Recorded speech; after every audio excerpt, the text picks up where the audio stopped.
Hey, what's up guys? Welcome back to the channel. If you guys are new to this channel and you're interested in becoming a model, you definitely want to consider subscribing because I make some of the best videos that you guys are going to find on the modeling industry. All right guys, so this video is for my male models out there, but if you're a female model watching this, stay tuned. There's still a lot of useful information that you guys would like to know about. All right guys, so in this video, I want to give you guys 7 things that I wish I knew before I began my modeling career.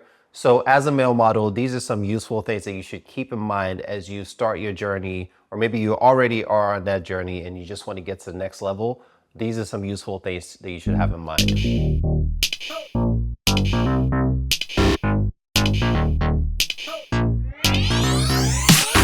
All right guys, so before I dive in, just want to quickly shout out, I do have an ebook on my website if you're interested in learning how you can start your modeling career. I also offer one-on-one consultations. That's also available on my website as well. So you guys check that out. I'm going to leave links in the description box down below. All right guys, so one of the things that you guys need to know about being a male model is that you practically are going to live in the gym. You know what I mean? Because as a male model, you're expected to have a body fat percentage of around 8% to 10%, right?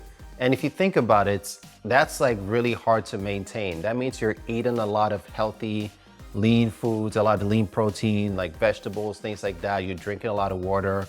All right, guys, so the next thing that you guys need to know about is that you have to be on top of your skin, right? You need to be on top of your skincare game. Now, we guys, we tend not to place too much emphasis on skincare products or just, overall skincare as a whole.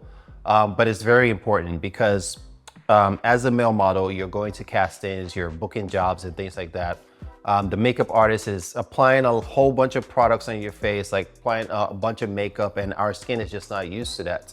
So if you're not on top of your game, your skin might become too dry from, applying way too much product on sets, washing it off, or it might become too oily. Your pores might get clogged up. Another thing that could happen is that you might actually break out. So you have to be really on top of your game. I always love when I go on sets and the makeup artist first thing is like, oh, what are you wearing? Oh, what do you have on right now? And I'm like, I don't have anything. I just have like a clean, bare face. And I always get compliments on like, oh, your skin is so amazing. Your skin looks good. So, and also clients notice this as well too. When you walk into a casting and they see your skin looking nice and clean and clear and all that, that helps you kind of like book the job potentially, right? Another thing that you guys actually need to know is that male models have longevity in their career compared to female models. As a male model, the older you get, the more you could potentially make, right? So if you're between the ages of 17 to let's say like 25, 26, you're primed for runway. So you're doing a lot of runway modeling, you're doing some commercial prints, maybe editorial. It really depends on your look. But if you're over a certain age, like I want to say if you're over 26 or 27, you start becoming a little bit too old for runway, but it also opens you up for other types of work. Like you can do menswear, you can do some more editorial campaigns, you can do commercial print. Like it just opens up a lot more than when you're young and youthful and you have this kind of boyish look, which is what the Europeans tend to like to see on the runway. So that's something, it's a positive that we men have longevity in our careers, so we can go a little bit further as we get older, and we can also start a little bit later than some of the female models. The other thing to mention is that runway modeling doesn't pay as much as some of the other categories. Now, when people think about modeling, right, everybody thinks about, oh, I want to walk the runway, I want to do my walk and look good. However, it doesn't pay as much as editorial or commercial prints. For example, if you do an editorial campaign, you're getting paid a lot of money. If you do commercial prints, that also pays a lot as well. And then sometimes you actually get residuals depending on the job. Just to give you guys an example, I did a campaign for an auto company. I'm not going to say which one, but I did a commercial prints job for an auto company about 8 years ago. And till this day, I'm still getting paid residuals for that campaign because they keep renewing the contract because they haven't shot something else or they haven't replaced the campaign or whatever. So they keep renewing it and I'm still getting checks from that. So it's awesome. So there are certain markets that are primed for certain types of categories of modeling that I just mentioned, right?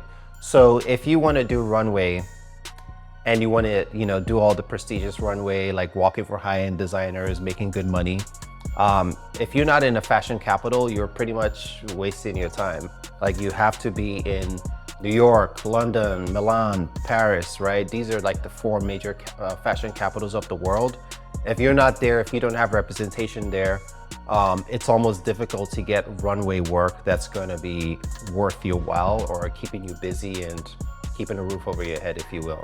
There are also different markets for commercial, for fitness, for editorial. There are different markets for those as well too. So some cities are better than others. For example, if you want to do fitness and you're in the United States, Los Angeles or Miami, those are good markets for you as well. If you want to do commercial prints, somewhere like Chicago might not be a bad option. Los Angeles again might not be a bad option. And then speaking for African models, because I'm from Nigeria, despite the Jamaican jersey here, speaking for African models, if you're not in one of the fashion capitals in Africa, you're pretty much not in the game, right? And those fashion capitals are Lagos, Cape Town, Joburg, Dakar, Senegal. There's some work in Accra and there's some work in Nairobi, Kenya as well. If you're not in any of those capitals, you're pretty much not in the game, right? And any kind of modeling job you get, it's not going to be consistent enough to keep you busy. The pay might not be great. And then lastly, and this is probably one of the most important points I'm going to make here, is that having the right agency can take you a long way. Now, a lot of models that are just starting out, they make this big mistake of like, oh, I want to get signed to this big agency. I want to get signed to this prestigious name like Wilhelmina or Ford, Elite or whatever, right? But, actually, I want you guys to go and watch my previous video. I did an interview with Ashley Stetz from Stetz Model Management, and she gave me a lot of really good points for beginner models. So if you guys haven't seen that video, watch that after this one. Back to my points. A lot of aspiring models want to be signed to that big agency, but then your relationship with your agents isn't quite there because one, the agents are so busy, they have a lot of models on your board. If you're not one of their favorites, if you're not booking almost every job they send you, sometimes they may not even know your name, right? When I started out, I've been on agency boards where like you have to remind them who you are, like who represents you, what your agent or your booker's name is. You walk into the office and they're looking at you like, what do you want? You know what I mean? Versus being with a smaller boutique agency where you actually have a personal relationship with your agents, you're texting your agents, you're asking questions, your agents giving you opinion, giving you feedback, things like that. That's the kind of relationship you want. You want to be able to feel comfortable asking questions, getting advice from your agents, having a sit down and talking about your career with your agents. This is very important as a model if you want to succeed. All right, guys, so these are some pointers that I wish I knew before I began my modeling career. Now you guys know them. If you guys have questions, leave a comment down in the description box. If you guys learned something new, hit me with a thumbs up. I would appreciate it. Don't forget to subscribe. I'll see you guys in the next one.